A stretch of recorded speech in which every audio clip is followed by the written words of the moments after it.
എന്നോട് കുറെ പേര് ചോദിച്ചിട്ടുണ്ട് എന്റെ ട്വിൻ സിസ്റ്ററിനെ ഒന്ന് കാണിക്കുമെന്ന് കേട്ടോ. ഇതാണ് ആ മുതൽ കേട്ടോ. ഞങ്ങൾ പണ്ട് സ്കൂൾ വിട്ട് വരുന്നത് ഇങ്ങനെയാണ് കേട്ടോ. കനാല് അപ്പുറത്ത് മെയിൻ റോഡ് കേട്ടോ. ഇതിൽ കൂടെ വരുമ്പോ നല്ല പേടിയാവും. ഫസ്റ്റ് ഒക്കെ നമുക്ക് നല്ല പേടിയാവും. പേടിയൊന്നും ഇല്ല ഞങ്ങൾക്ക്.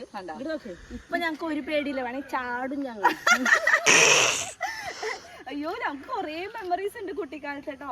ഇവിടെയൊക്കെ ഇങ്ങനൊന്നുമില്ല, കാട് പോലെ ഇവിടെ ഇഷ്ടംപോലെ സൈഡിലൊക്കെ കുറേ മരങ്ങളൊക്കെ ഉണ്ടായിരുന്നു കേട്ടോ. ഒരു കാര്യം എനിക്ക് പറയുന്നുണ്ട്, പണ്ട് നടന്നു വരുമ്പോ ഈ കമ്പി ഇവിടെ ഒരു കമ്പി ഇവിടെ ഹാഫ് ഉണ്ടാവുള്ളൂ. അതുകൊണ്ട് മര്യാദക്ക് ഇരുന്നില്ല ഇതിനോട് തള്ളി താഴെ ഇടും എന്നൊക്കെ പറയുന്നത്. പുതിയ കമ്പി ആയതുകൊണ്ട് അടിപൊളിയാണ്. ഇപ്പൊ ഒരു പേടി നമുക്ക് തോന്നാനില്ല കേട്ടോ. അയ്യോ ഇപ്പുറത്ത് നിറയെ ഒഴുക്കാണ് കേട്ടോ. നമുക്ക് നല്ല ഒഴുക്കാണ് വെള്ളത്തിന്.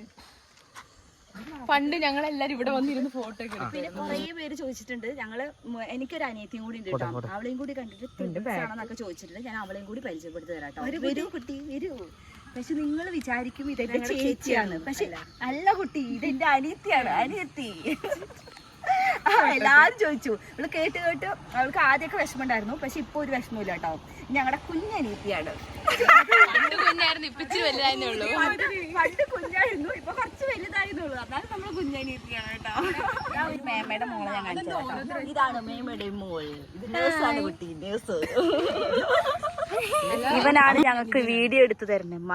മാഷാണ്. വെറും 19 വയസ്സുള്ളൂ, പക്ഷെ വലിയ 23, 25 വയസ്സുള്ള കുട്ടികളെ പഠിപ്പിക്കുന്ന മാഷാണ് അവൻ. ഇത് അവന്റെ തലതെറിച്ച ചേച്ചിയാണ്. പോയിക്കോട്ടെ. എന്റെ അച്ഛൻ എവിടെ വന്നാലും ഇരിക്കപ്പോഴും ഇതില്ല കേട്ടോ. എപ്പോഴും വിളിച്ചോണ്ടിരിക്കും. ഞങ്ങൾ ഈ വീഡിയോ എടുത്തോണ്ടിരിക്കുമ്പോ അച്ഛൻ വിളിച്ചോണ്ടിരിക്കും. പോവാ പണ്ട് വീട്ടിലേക്ക് വന്നിരിക്കുകയാണ് കേട്ടോ. എനിക്ക് ഇവിടെ കുറേ ഓർമ്മകളുണ്ട്. എന്താന്ന് ഞാൻ കാണിച്ചു തരാം.